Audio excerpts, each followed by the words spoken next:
আচ্ছা, ঢ্যাঁড়স তো অনেকভাবেই রান্না করে খেয়েছেন। কখনো এভাবে রান্না করে খেয়ে দেখেছেন?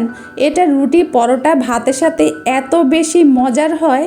একবার যদি তৈরি করেন, পরিবারের সবাই এটা দিয়ে 2 প্লেট ভাত খেয়ে ফেলতে পারবে। আর ঘরে যখন মাছ মাংস কিছুই থাকবে না, এভাবে রান্না করে দেখবেন, সবাই এত বেশি পছন্দ করবে, বারবারই বলবে এভাবে ঢ্যাঁড়স রান্না করে দিতে। চলুন তাহলে সম্পূর্ণ রেসিপিটা দেখে নেওয়া যাক। এখানে আমি ঢ্যাঁড়স আগে ভালোভাবে ধুয়ে তারপরে ছোট ছোট করে কেটে নিয়েছি। আর এই ঢ্যাঁড়স রান্নার জন্য লাগবে 2টা ডিম। 2টা ডিম হলেই কিন্তু মজাদার একটা রেসিপি তৈরি করে নেওয়া যাবে। এখানে আমি চুলায় একটা প্যান বসিয়ে দিয়েছি, তারপরে দিয়ে দিচ্ছি তেল। তেলটা গরম হওয়ার পরে আমি এখানে ডিমটা ভেঙে দিব। আমি যতটুকু রান্না করছি ঢ্যাঁড়স সেই অনুযায়ী এখানে 2টা ডিম নিয়েছি। যদি আপনারা বেশি করে রান্না করেন সেই ক্ষেত্রে ডিমের পরিমাণটাও বেশি করে দিবেন। ঘরে যখন মাছ মাংস কিছুই থাকবে না, ঢ্যাঁড়স আর ডিম এভাবে রান্না করে খেয়ে দেখবেন, কথা দিচ্ছি সবাই খেয়ে আপনার প্রশংসা করবেই। আর রেসিপি তো জানতেই চাইবে কিভাবে আপনি এটা তৈরি করেছেন। আমি ডিমের উপরে লবণ এবং সামান্য একটু কালো গোলমরিচ দিয়েছি, এতে করে এর স্বাদ দ্বিগুণ বেড়ে যাবে। এখন এটাকে ঝুরার মতো করে ভেজে নিব। ঠিক এভাবে করে একটু হালকা ভেজে নিলেই হবে। ঢ্যাঁড়সের সাথে যেন এই ডিমটা মিশে যায় একদম, এভাবে করে ঝুরার মতো করে নিতে হবে। বিশ্বাস করেন, আমার ঘরে কিন্তু অনেক সদস্য আছে এই ঢ্যাঁড়স খেতে পছন্দ করে না।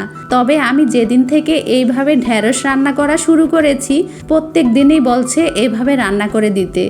এটা বিশেষ করে গরম ভাত, রুটি, পরোটার সাথে খেতে এত বেশি ভালো লাগে যা বলার বাহিরে। ডিমটা ভাজা হয়ে গেছে, তারপরে আমি উঠিয়ে নিচ্ছি। এখন এই পাত্রে তেল এবং পেঁয়াজটা হালকা ব্রাউন কালার করে ভেজে নিব। এখানে আমি বড় সাইজের একটা পেঁয়াজ কুচি ব্যবহার করেছি।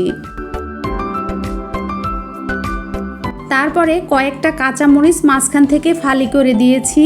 এখন হালকা করে একটু ভেজে নেব। আপনাদের কাছে একটা অনুরোধ করে নিচ্ছি, প্রতিবারের মতো যদি একটা লাইক এখনও না দিয়ে থাকেন, প্লিজ একটা লাইক দিয়ে দিবেন।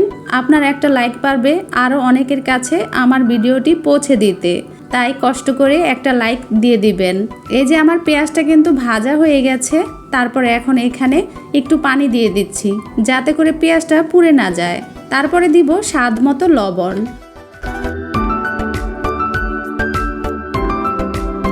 ধনিয়া গুঁড়া দিয়ে দিচ্ছি 1 চা চামচ, লাল মরিচের গুঁড়া 1 চা চামচ, হলুদের গুঁড়া 1 চা চামচ, আদা রসুন বাটা উঁচু করে 1 চা চামচের মতো দিয়েছি। তারপরে এখন সব কিছু ভালোভাবে কষিয়ে নিব। এই ঢ্যাঁড়স রান্নায় এতটুকু মশলা দিলেই কিন্তু হবে, এর থেকে বেশি মশলা দেওয়ার দরকার নেই। খুব ভালোভাবে মশলাটাকে কষিয়ে নিব। ঠিক এমন যখন তেলটা ছেড়ে দিবে দেখবেন, আর তখনই বুঝবেন মশলাটা কষানো হয়ে গেছে। এখন ঢ্যাঁড়স দিয়ে দিচ্ছি। ঢ্যাঁড়সটা এই মশলার সাথে 2-3 মিনিটের মতো কষিয়ে নিব।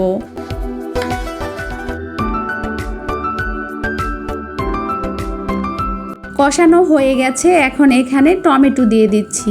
আমি 2টা টমেটো এমন ছোট ছোট করে কেটে নিয়েছি। এই ভেন্ডির সাথে যদি টমেটো দেন তাহলে এর স্বাদ দ্বিগুণ বেড়ে যায়। আবারও 2-3 মিনিটের মতো এই ভেন্ডির সাথে টমেটো একই সাথে কষিয়ে নিব। খেয়াল রাখবেন টমেটো যেন একেবারেই গলে না যায়। একদম গলে গেলে খেতে তেমন ভালো লাগবে না, একটু যেন আস্ত আস্ত থাকে।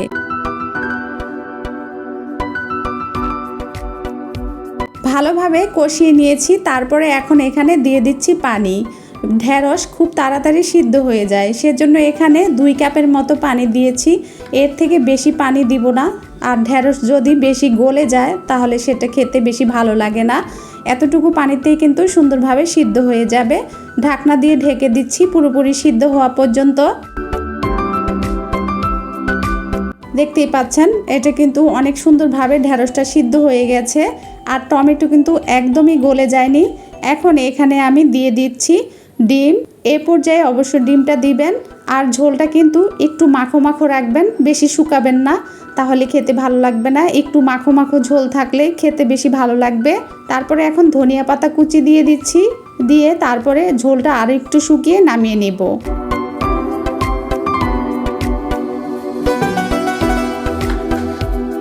ঝোলটা অনেকটাই শুকিয়ে গেছে, আপনারা দেখেই বুঝতে পাচ্ছেন আর কতটা লোভনীয় হয়েছে। আর এটা যে খেতে এত বেশি মজার হয়েছে আপনারা একবার বাসায় তৈরি করলেই বুঝতে পারবেন। রেসিপিটা ফলো করে যদি বাসায় তৈরি করেন তাহলে আমাকে কমেন্ট করে জানাবেন। আপনাদের সুন্দর সুন্দর কমেন্টগুলো পড়তে আমার কাছে ভীষণ ভালো লাগে। এই যে আমি নামিয়ে পরিবেশন করে নিয়েছি, মাশাআল্লাহ দেখতে যত সুন্দর হয়েছে খেতেও এত বেশি মজার হয়েছে। রুটি পরোটা ভাতের সাথে হলে তো আর কোনো কথাই হবে না। যদি আমার রেসিপিটি ভালো লাগে চ্যানেলে নতুন হলে চ্যানেলটি সাবস্ক্রাইব করে পাশে থাকবেন। আজকে এ পর্যন্ত, আল্লাহ হাফেজ।